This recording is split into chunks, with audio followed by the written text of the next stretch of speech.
I also want to thank our host, Niagara Foundation, which I think makes a unique contribution to the city by bringing people from all walks of life in this city to talk about humanly things, things about human, which is really appreciated by the diplomatic community here as well. So I thank you for this opportunity given to me.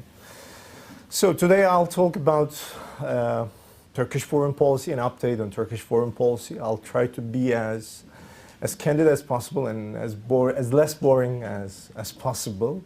And within that framework, I'll just want to deal with, touch upon the basic principles that guides our foreign policy. JFK once said that the purpose of foreign policy is not to provide an outlet for our own sentiments of hope or indignation.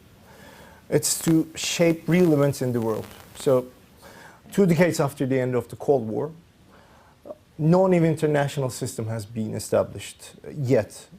And Turkey, being at the very center of all this real world that JFK refers to, that real world, is trying to do its best in terms of promoting international peace, security, and prosperity in its region.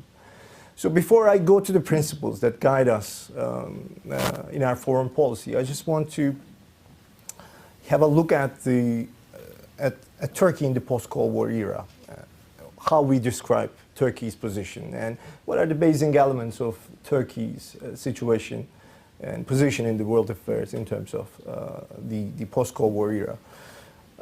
First, as we left behind the first decade of the new century, there's a new Turkey in the world scene as the 17th largest economy in the world and 6th largest economy in Europe, with a continuously growing market for investment.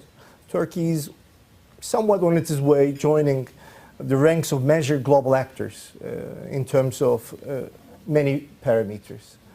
And secondly, Turkey is currently facing a pressure, if I can use that term, to assume an important regional role, which admittedly has created some tensions between its current strategic alliances and some of the regional dynamics in its region. So it somehow created a sort of tension between our strategic allies, our relations with our strategic allies, and relations in our region. And we have faced these challenges, in fact, starting with immediately after the end of the Cold War. This started with the war in the Balkans, war in the Middle East. And in fact, with all these challenges, Turkey tries to remain committed to establishing harmony between its current strategic alliances and its neighbors, which is quite important for us. And this is the second, in fact, element of what Turkey looks like in the post-Cold War era. And the third thing about Turkey is Turkey's unique demographic composition is increasingly being influenced by its foreign policy vision. So if I can annotate it, for example, the number of Bosnians in Turkey are more than the number of Bosnians in Bosnia. Or the number of Albanians in Turkey is more than the number of Albanians in Kosovo. And we can continue with that. It goes with the Chechens, it goes with the Albans, it goes with Georgians. In fact, my wife is Georgian origin, and for 3 generations they have been living in Turkey. So it somehow highlights the interconnection of Turkey and its region, which is quite unique for Turkey and unique for our region. So this such a demographic composition definitely affects your domestic policies as well. So it's not only a foreign policy consideration, it's also a domestic policy consideration for Turkey. And And this has increased after the end of the Cold War, especially with all those, challenges that we have faced in our region, because those populations in our country made a pressure on the governments that they should not stand by and they should not stand idly when all those developments are taking place in their region. So that's why the governments have started to take, active policies when it comes to regional issues in our region. And final element, the fourth element that defines Turkey in the post-Cold War era is something that does not change, which is very key and which is very important for us. It's the European Union and NATO. These continue to be the main fixtures of Turkey's foreign policy. And they are the main elements of continuity in our foreign policy. So what we see in the post-Cold War era is a foreign policy vision based on a better understanding of the real world around ourselves, the realities of the new century, even if we use very obsolete elements in implementing this, which are the historical role and geographical position of Turkey. In this sense, Turkey's orientation and strategic alliance with the West remains perfectly compatible with our involvement in our region, in Iraq, in Iran, in the Caucasus, in the Middle East, and even in Afghanistan. So these two concepts, our strategic alliance with the West and our involvement in the region, we think complement each other. And we have to be able to implement policies that complement each other. So this is the Turkey that I see in the post-Cold War era, in fact. And when it comes to principles of Turkish foreign policy, which affect these policies, I have to divide it into 3 methodological principles and 5 operational principles. I'll go very quickly over them. What are these principles that guide us? The first methodological principle is Turkey's visionary approach to the issues instead of the crisis-oriented attitude that dominated the Cold War. So we were basically reacting to certain crises back in the Cold War, but now we have a vision of our own, and that makes us much more active. That makes Turkey much more visible. But visibility brings with itself some responsibilities, which we are quite aware of, I should say. So if I can exemplify them, for example, Turkey's Lebanon policy, or its attempt to achieve Palestinian reconciliation, or its attempt to have the Sunnis in Iraq in the 2005 elections, or constructive involvement in Iranian nuclear issue, or these are all visions, of course, for the Middle East, and we can enlarge it for different areas, for the Caucasus, for Afghanistan, for Balkans. So the responsibility is huge, I should say.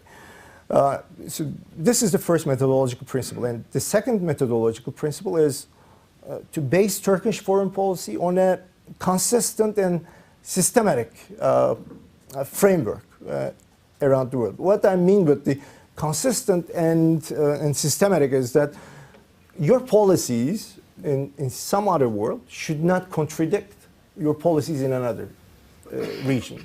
It's very tough. We're not defined with one region, so we have multiple regional identities.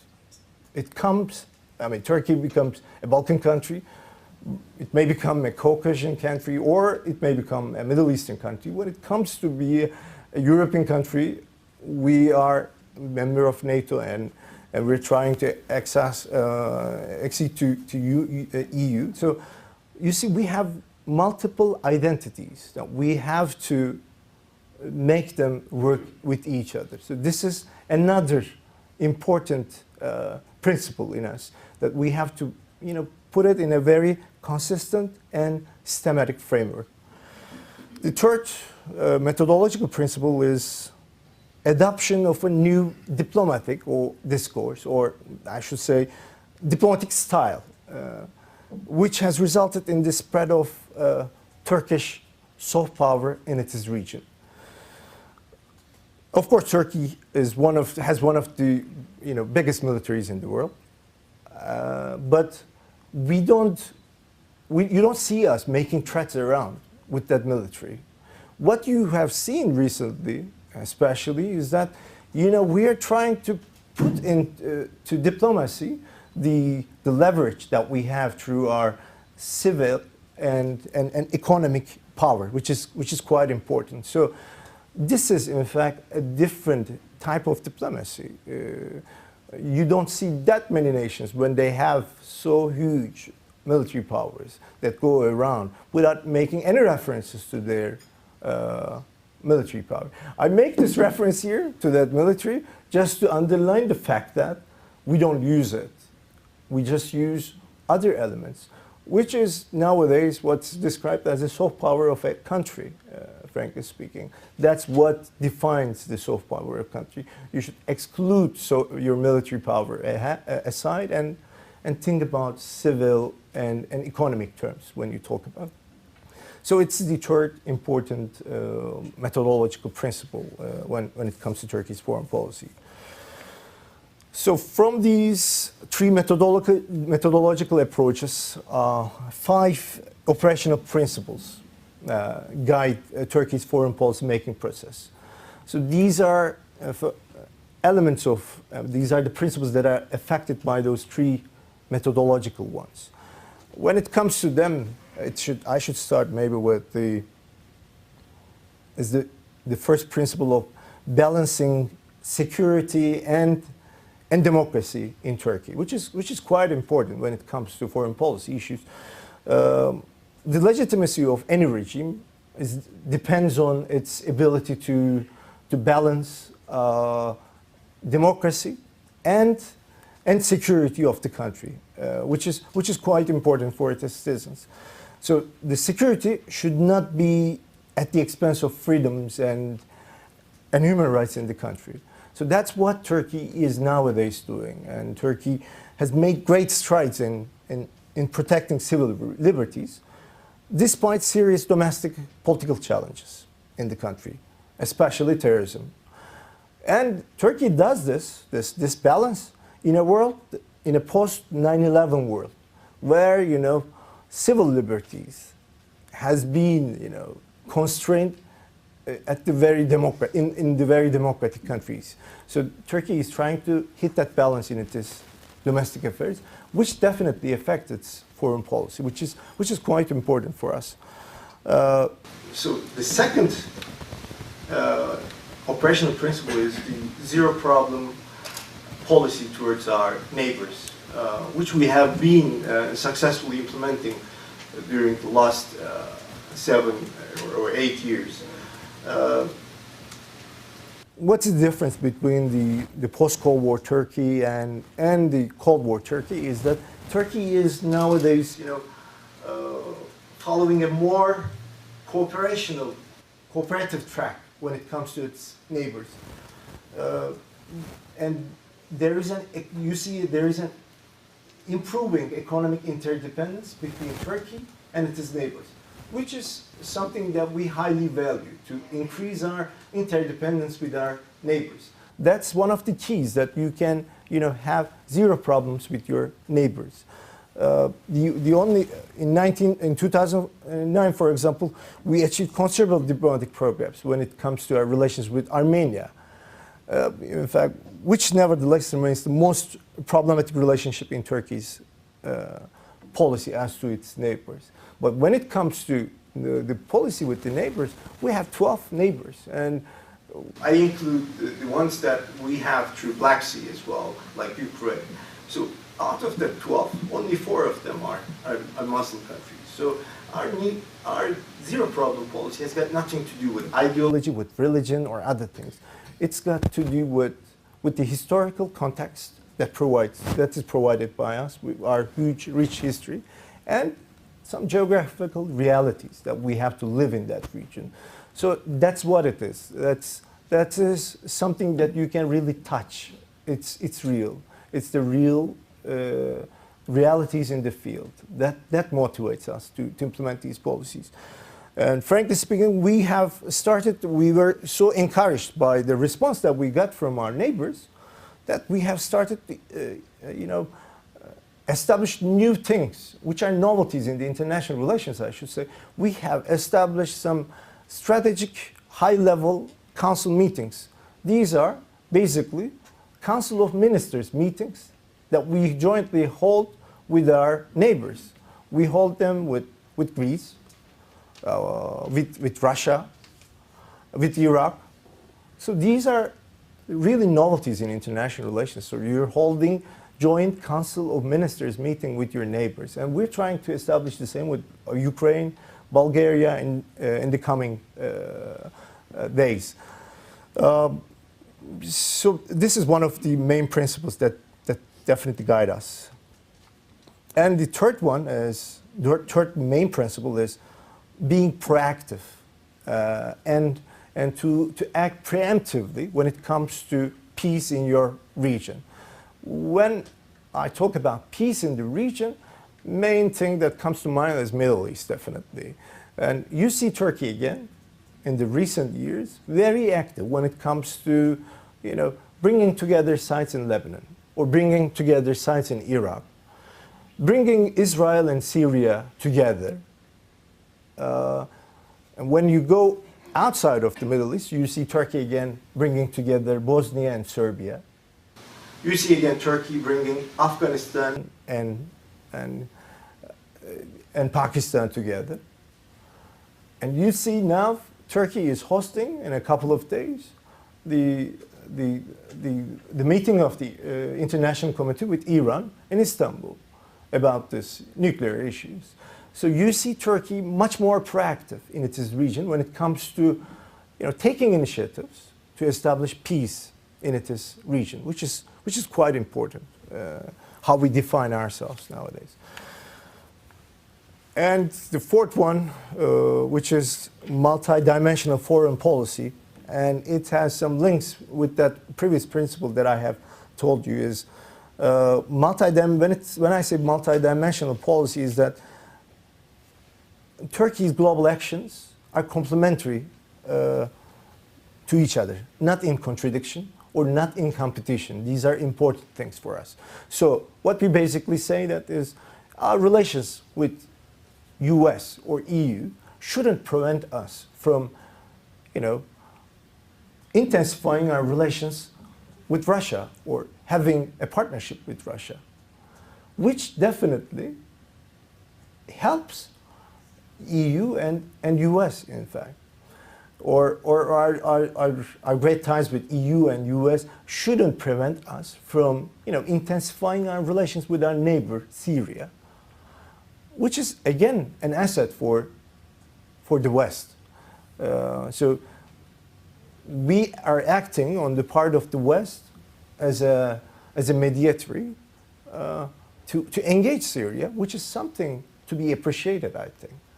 So this is one of the main principles, again, to implement this multi-dimensional policy. It's really hard, and you may get a lot of criticisms about it.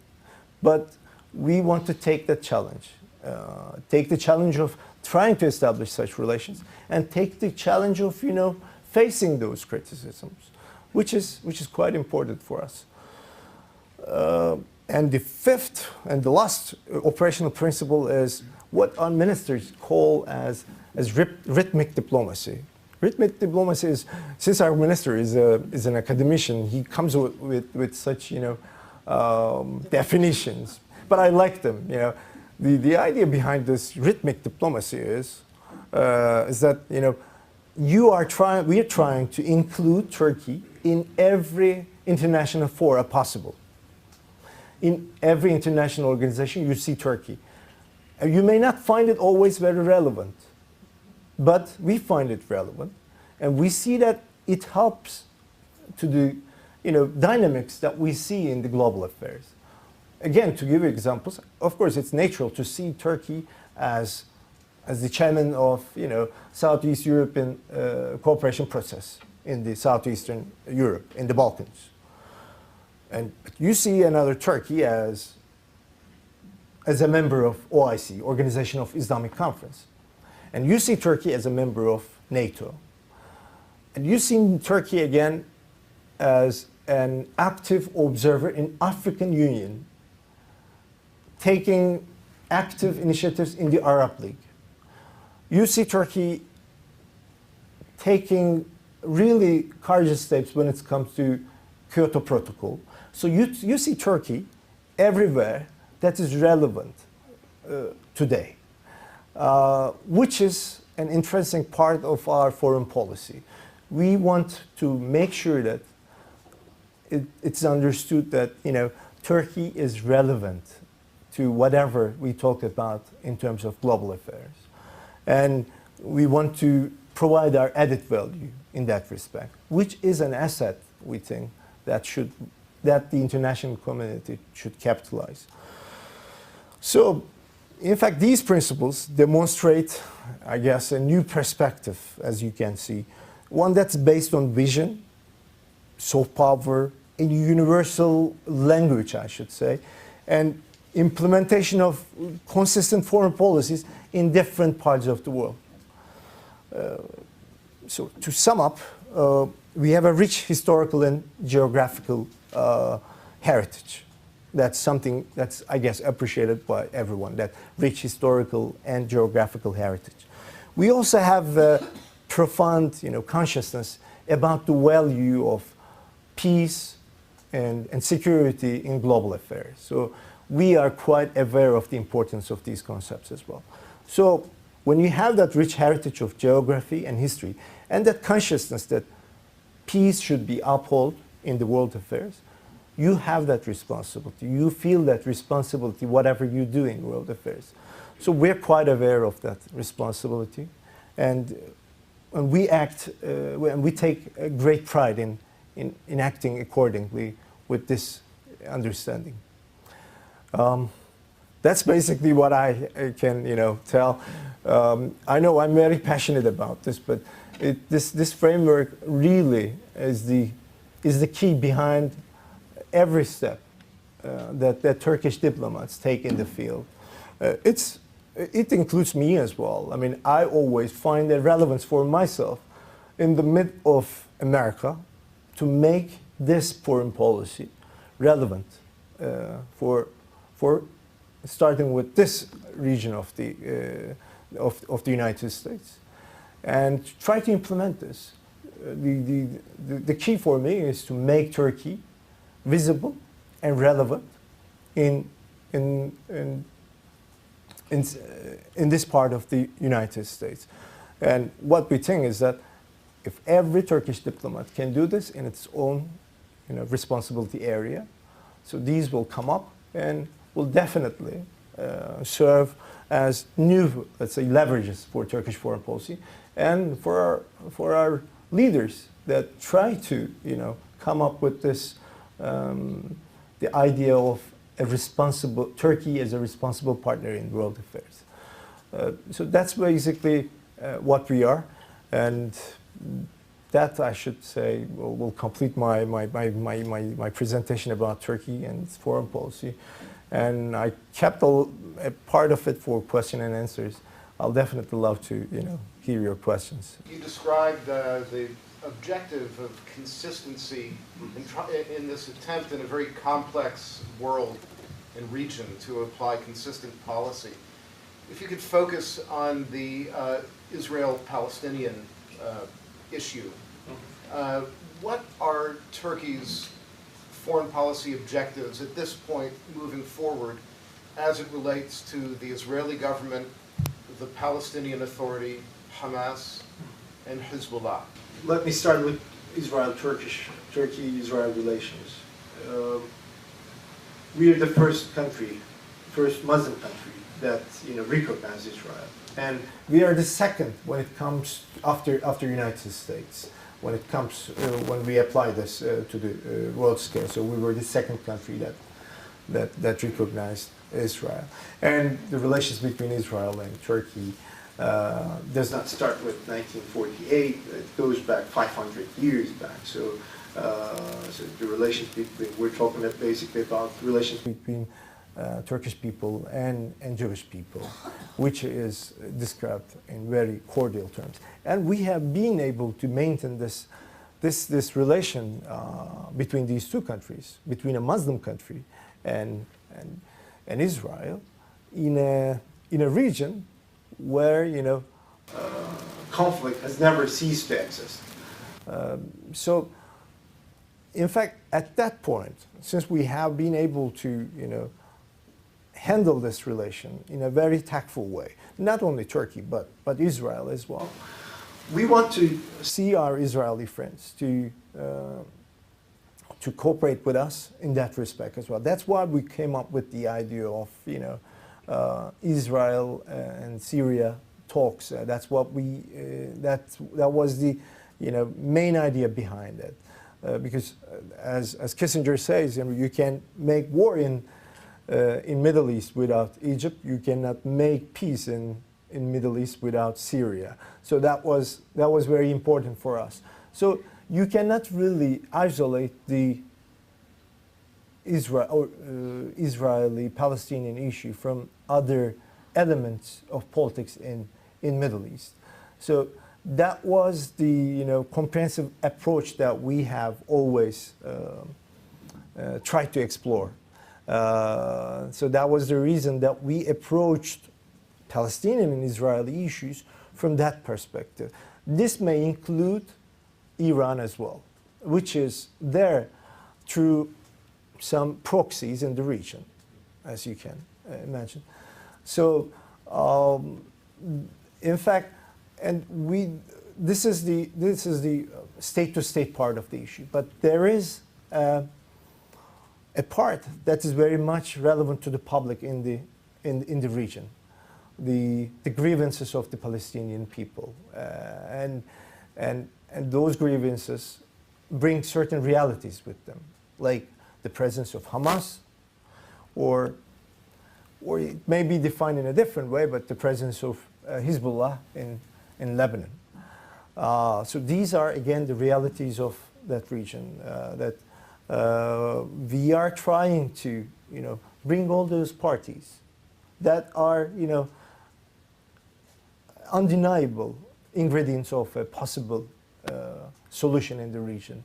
So we cannot simply isolate one of those basic elements in the region and say that we will establish peace in the Middle East.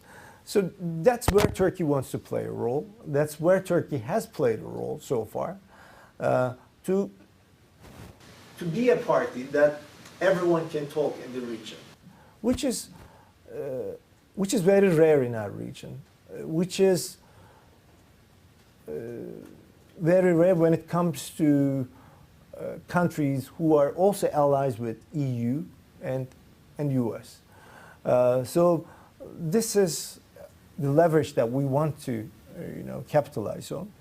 But of course, some other developments in the region restricted our ability to do so far, especially since June. We have been, you know, when we talk about Turkey, the two things come up always in the region. One is the no vote in Iran in nuclear program, and the second one is the flotilla issue. But we want to see more long-term, let's say, visions when it comes to Turkey's role in the Middle East. So we just want to overcome these and put aside all these, you know, exclusive approaches to Turkey's role in the Middle East. Yes. I read the other day that Iran was blocking energy from getting into Afghanistan. What is your relationship with Iran? Yes, that's what, you know. Winter is upon them, and a lot of people are cold and cannot get their goods moved from one place to another. I was wondering. Yeah, that's one of the main issues in our region. That's what my reply was to the question about Pakistan as well. you see not only Iran but Russians at certain times using the energy issue as a kind of leverage in the regional politics.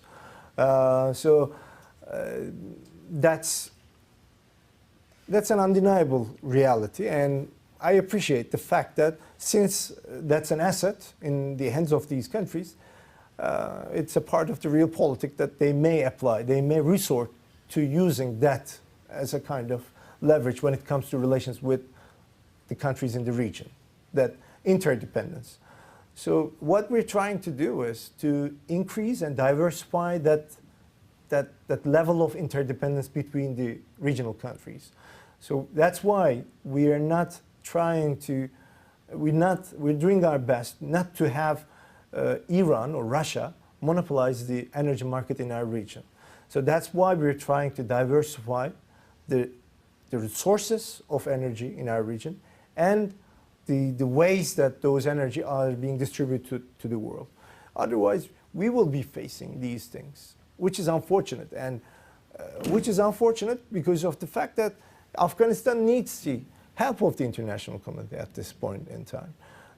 So that's the reason that our cooperation with Pakistan in that respect is very much relevant. Our cooperation with India is very much relevant in that respect. And frankly speaking, countries that may share this idea in this point may find, other avenues of cooperation, and this may create a dynamic to create other areas of cooperation between each other, and this may apply for India and Pakistan as well. India and Pakistan, cooperating when it comes to energy issues, which is quite important for us, and this may go all up to the north. That's a very important development, in fact, and we are trying to avoid such developments in our region. Yes. The WikiLeaks Yes. incident has received a lot of attention Yes. from the news media, but I think that as a professional colleague of Secretary Clinton, you must have a unique perspective Yes. of it. Is there anything of it that you can share with us? Yes, sure. Yes, I mean, embassy in Ankara is still the number one when it comes to leaks. So we're definitely very much relevant again when it comes to the WikiLeaks. WikiLeaks is, of course, unfortunate for diplomacy, for the profession that we are doing nowadays. That's why now I'm not, writing back anything to Ankara about my personal impressions, and that in fact takes the taste away from the profession that we are doing. To write down certain reports with the fear that someday in time, somebody will read them and use it against you is quite discouraging. But this happened. This happened when during the first Gulf crisis, when CNN was broadcasting to the whole world what's happening in Baghdad. Okay, that took away this that taste of diplomacy that the embassies in Baghdad were not very much looked into when it comes to the latest developments. So that's a part of the globalization. I can appreciate this, but this is somewhat different. Again, we have a globalization part because of the electronic world. Now all those leaks are everywhere.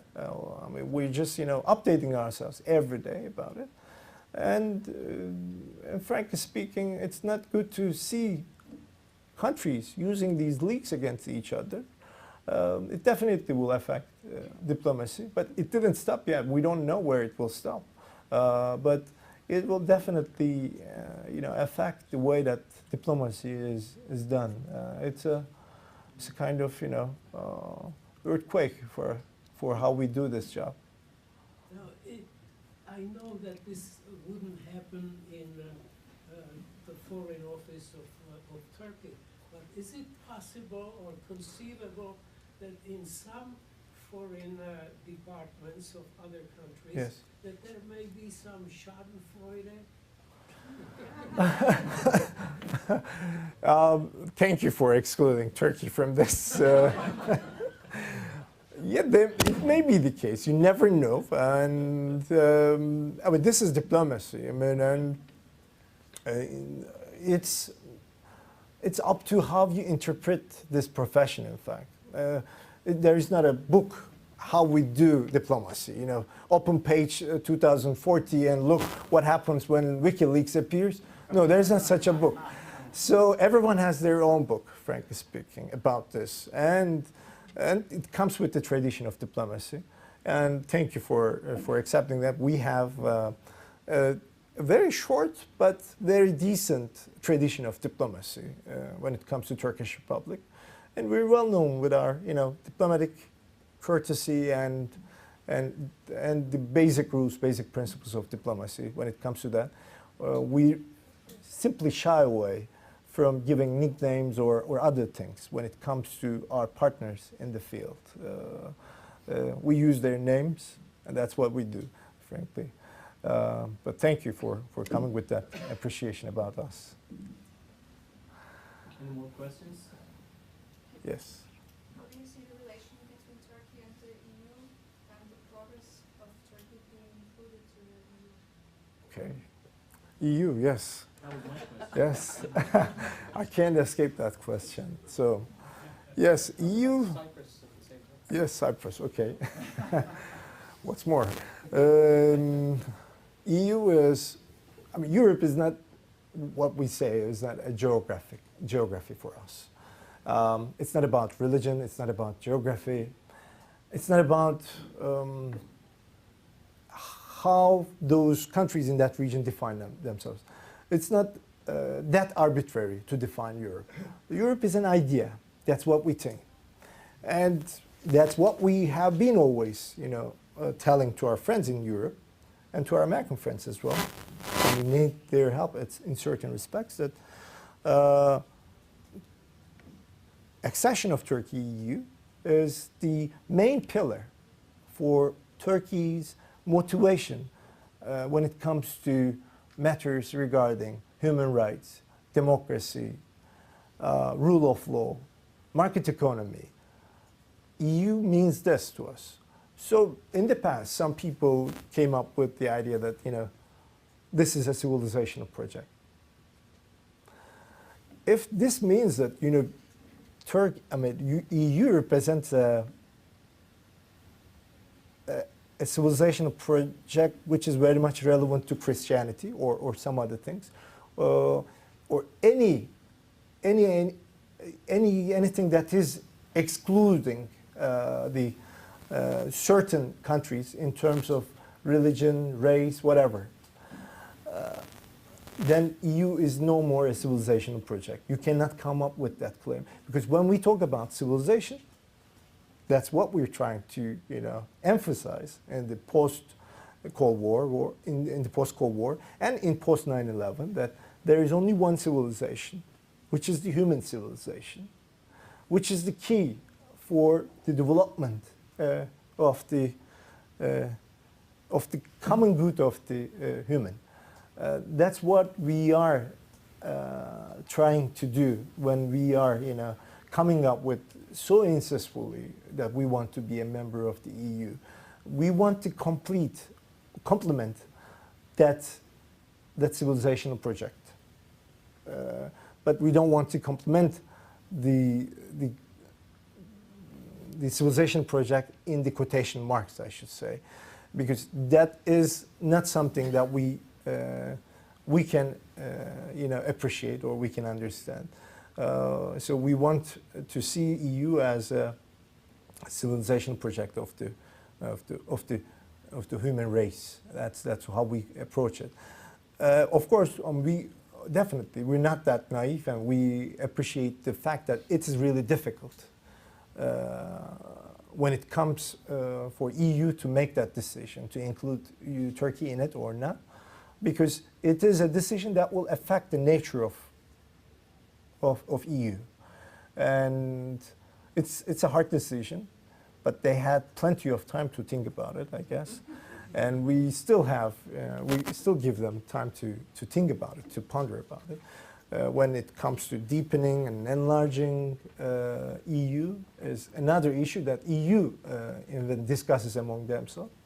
So that's a part of the problem. And Cyprus, you cannot, detach Cyprus issue anymore from EU, which is unfortunate. That's what we said when the accession of Cyprus was brought into the agenda, that if you have Cyprus in EU, then you will be a party to the Cyprus problem. That's what we said to our colleagues in the EU.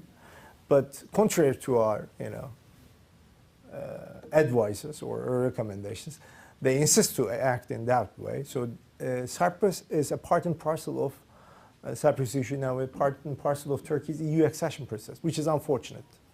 I mean, it may not be in the papers, but it is something that we, experience every day when it comes to negotiations with our EU friends for the accession of Turkey to EU. But anyway, we will live with it, and we have the intention to solve this problem. We know that this is one of the keys to having that single Europe. We have the intention, but the thing that we don't like is that it's being used against us during this negotiation process.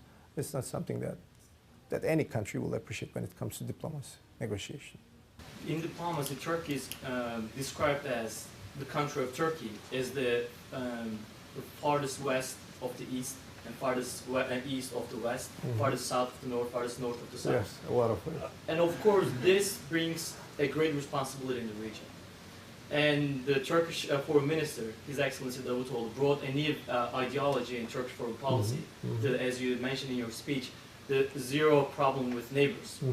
And of course, with this responsibility, Turkish foreign minister would like to have zero problem with the neighbors. But this foreign policy ideology has been criticized by the West and by some in Turkey as Turkey facing to east because it was not accepted to EU. And my first question is, do you agree with these critics? And the second question is, will Turkey really be accepted in EU? And if yes or no, in the next 5-10 years, will Turkey need EU because it's a rising power economically, politically, and is being a leader in the region? Yes, thank you. In fact, the principles that I have outlined during my presentation will serve sort of an answer to this question when it comes to this, so-called shift of axis of Turkish foreign policy. I should highlight maybe that Turkey's Western orientation has always been very much relevant to Turkish people. Our Western orientation is in the heart of the Turkish people. So you cannot, detach a country's foreign policy from its people.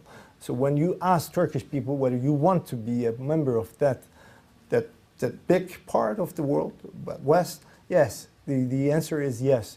Western orientation is irreversible in Turkey. So I really don't find these claims that Turkey is experiencing a shift of axis in its foreign policy when it comes to its orientation to West. It's unjustifiable. So I have tried to explain that the thing about Turkey is that Turkey wants to make its presence in Middle East, in Caucasus, in Balkans, relevant to EU and United States, which there is nothing wrong about it. And when it comes to relations with the neighbors, I always ask my American friends whether they will give up one of their neighbors. It's just hard. When I ask you to get rid of Mexico or Canada, it's really hard. If we have to live with these neighbors in the near future and in the long term, then we should at least be given the opportunity to be able to engage these neighbors. There's nothing wrong with engaging with your neighbors. It's maybe something good for the West that we're engaging them. Otherwise, the only option is isolating them, which is not good. Which means that you take for granted that there is no chance of gaining or winning these neighbors, which is something unacceptable for us. We don't want to give up on our neighbors before trying every opportunity. The issue about the EU, yes, I mean, in 2023 we will be celebrating the centennial of Turkey. It's our least expectation that we will be a member of EU by then. I mean, celebrate it together with our European colleagues.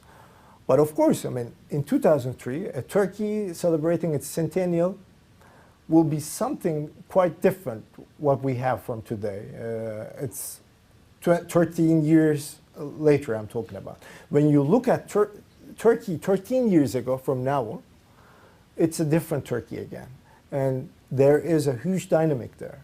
And you don't know where Turkey will end up there. People are talking about those BRIC countries, Brazil, Russia, India, China, and Turkey, and to some extent South Korea as well, is seen as the next generation or next wave of BRICS. We're trying to see certain indications of that. Some call it as self-esteem in our foreign policy, but it's just because of the realpolitik in the region, because of the realities in the region. But of course, this will bring with itself some unique approaches or some approaches that are exclusively belonging to Turkey, which may raise some eyebrows again. I don't know at some point, but we just want to be functional and operational when it comes to promoting peace, security, and prosperity in the global affairs. That's what we're trying to do in the world affairs. If they want us to be relevant, if they want us to be operational when it comes to defining EU itself as a global entity in the world of politics, they should, I mean, it will be to their interest to have Turkey by 2023. Of course, earlier will be better, but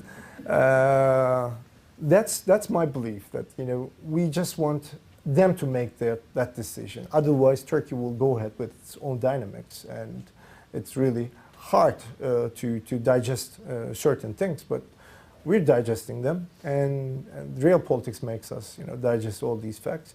So everything will definitely define each other, and we want it to be a reciprocal process when it comes to defining our goals, the goal of EU and goals of Turkey, which are even by now are the same. We've started today with a wonderful speech. I want to thank Consul General once again for your foundation. And one addition to your treasury. I never get to have such big ones.